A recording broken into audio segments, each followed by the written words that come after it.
Viral seorang pria asal Banjarnegara, Jawa Tengah, Rasya Evan membagikan cerita soal tetangganya yang menumpang Wi-Fi di rumahnya hingga larut malam. Kisah yang ia unggah di akun TikTok @rasyaevan, Selasa tanggal 27 April tahun 2021, menjadi viral di media sosial. Saat dihubungi, Rasya mengungkapkan cerita lengkap di balik unggahannya.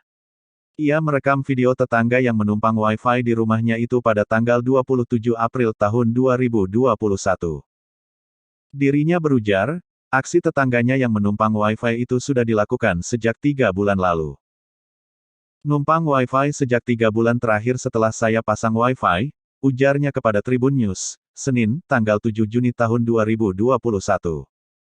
Kebetulan uang buat pasang Wi-Fi itu dari followers TikTok, lanjutnya. Rasya mengungkapkan, tetangga yang datang pasti minta izin dulu untuk menggunakan Wi-Fi di rumahnya. Namun, ternyata sejumlah tetangganya menggunakan Wi-Fi hingga larut malam. Menurutnya, tetangganya yang menumpang Wi-Fi biasanya membuka aplikasi YouTube.